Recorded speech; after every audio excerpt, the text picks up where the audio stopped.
Hello friends of Golf Course Quality Fertilizer. It's Seth again, talking about how to water the lawn. Like I said before, one of the hardest things in turf care is watering properly, right? And so about a few weeks ago I was talking about trying not to water too much, especially with the cooler temperatures and the frequent rains we were having. And then less than a week after my video, all of a sudden it's 90 degrees, the wind is blowing really hard lately, full sun, really working through some moisture really fast, okay? And so people who are going along, trucking along pretty good, even in normal seasons where we don't typically have this kind of a arid, dry week like they do in Arizona, like where it's just super dry. Normally with our heat comes humidity, and so we can survive a little bit longer with just the regular watering.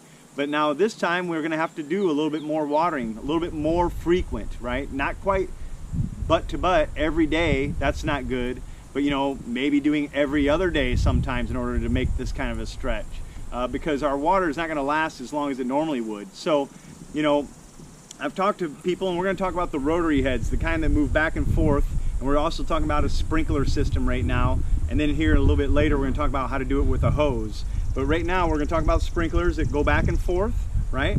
I always tell people you have to do an hour and 15 minutes per zone. That seems to freak people out for some reason, but that's what it requires. That equals about a ½ inch of water, which will get nice and deep down into the soil profile. ½ inch will probably go about 6 inches deep into the soil in most cases, depending on sandy soils and clay soils, but that ½ inch really gets you there. And so in typical cases, if you're already doing that hour and 15 minutes, and you're doing it say 3 times a week, and it doesn't seem to be making that stretch, you're probably going to have to add in another day, and now you're doing it 4 times a week or every other day to make it through these kind of stretches. We definitely have to give it that 1-day break. Now, after we've had some stress situations, right? For example, our area's gotten burned out, if we've mowed it while it was stressed, and that's important as well. Don't mow it when it's under stress, right? If you have a mowing company coming in, make sure you water it the morning they're coming in, because if it's stressed out, these stressed grass blades that have no water in their system right now, you drive over it or even step on it, it's going to snap those blades off all the way down to the ground. And now we're going to have these brown streaks from where the tires were, areas that will kind of burn out up against the sidewalk because you've cut that grass blade off and now it really released a lot of water, right? And so if we're in that situation where we have little crazy dry spots and dry patches because we kind of got behind the ball because this Mother Nature just threw it right at us. Turned like a switch. Typical Elkhart, Indiana, and northern Indiana area. So, and southern Michigan. But, you know, it went from spring, oh, it's kind of cool, and then boom, dry, 90-degree weather. So we missed May and June type of weather. We're already in July type of weather. So our watering is going to be a little tricky. And I have a feeling this is going to be a hot, dry summer, so be prepared to run that irrigation a lot more often than you're used to, okay? And so I see a lot of people who are watering, even though they've been customers for a while, they're watering, you know, 30 minutes every zone, every day.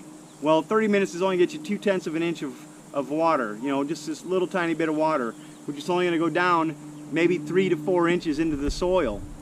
That's not going to be enough to manage your turf, and it's only going to last a day in this type of situation. So if you're watering for even 45 minutes, it's just not going to make the stretch with this kind of windy, sunny, and dry, arid days where the humidity is really low. And so we want to make sure we're doing that hour and 15 minutes, ½ inch, soaking it down at least 6 inches. And so as turf scientists, we actually are told we have to water an inch below the roots, right? And so in order to achieve that or know that you're doing that, you do a deep watering cycle, then you go out there with a shovel, you dig a little square out of your grass and you lift it up and you see how deep did that water go? Did it go below my roots?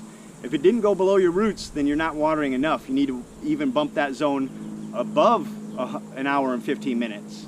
So what I do is I start with hour and 15 minutes, makes it a little easier for me to kind of base, okay, ½ inch approximately of watering. And then if it's a shady area, I might have to back that zone down to an hour, maybe 45 minutes if it's really shady and it seems really wet back there. The full sun areas, sandy soil on a slope, you might be bumping that one up to an hour and a half, you know, in order to achieve what you need. So I'll start at 1 hour and 15 minutes, and then I'll adjust my zones accordingly, right? Okay, it's too wet, back that down, too dry, back that down, or back that up, right? Or add that up. And so we want to make sure we're getting enough water down. Okay, so say we're watering great, Seth, and we've watered 4 times a week now. We're doing 1 hour and 15 minutes per rotor zone. Remember the little pop-up misters? Those guys put out 3 times the water as the rotor zone, so that one's probably about 25 minutes for those pop-up misters, right? And we're still getting little dry spots in corners or edges or little spots that we're seeing. And so there's 2 things that could be. First thing you're going to do is kick on that irrigation zone, walk out and look at those sprinkler heads, right? Now you might see a sprinkler hitting that area, but every area needs to be getting hit by 2 sprinklers. So that's the key there, is know, okay, if this isn't being hit by 2 sprinklers and I can't adjust it to make it do that, you might have to bump that time up even higher, because it's supposed to get hit by 2 sprinkler heads each area in order to achieve what we're trying to achieve. And so look at that first and go out and make sure, if you're seeing dry spots, make sure the irrigation is hitting those zones before you call an irrigation guy or something like that, because that might cost you a lot of money and you could have simply just adjusted that head or added more time into that zone. So watch out for that. So if you're seeing these streaks, these lines that are following tire tracks, that's most definitely because it was mowed while it was stressed. If you mow it while it's stressed, the next day you're going to see these bleached out spots or brown spots where your tires are running. That means it was mowed under stress. Once it's done that, you'll have to bump it up, maybe do 2 cycles in a row to try to recapture the moisture in that soil, and you're still going to have to gap it out. You can't do it every day to try to recover that, because you're going to end up with diseases on this weak grass trying to recover from its stress, right? So it's going to be weak, and you start watering every day. Now we're going to add diseases, and it's going to be a complete mess. So make sure that you're getting deep cycles. You can bump 2 up against each other, but then make a day break, and then water, day break, water. You'll start to see these areas recover themselves in about 1.5 weeks or 2 weeks, and then it'll be back to normal again. Then we can keep our nice deep and infrequent cycle of watering, right? And check those areas.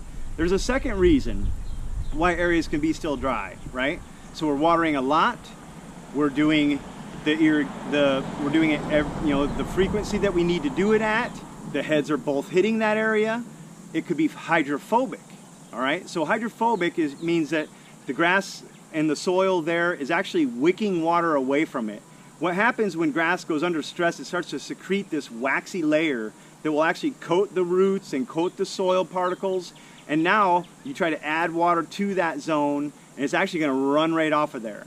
And so in those cases, you might have to buy like a water management product or a water surfactant. And you'll actually spray that area down. It'll clean off all the wax. It'll allow the grass and the soil to be able to hold moisture like normal. And what's nice about those water management things, and we do sell them, we sell this little hose end sprayer that you can spray in those hot spots, is what we call them. And it'll actually last for 3 months. So that's pretty awesome. 1 application done for the season. So one right now, middle of June, is going to last you till middle of September. Pretty awesome. And so that really can help you finite those situations that's out of our control. It's something to do with the grass or the soil or something like that. That really helps in many aspects. You can use those moisture managers, okay?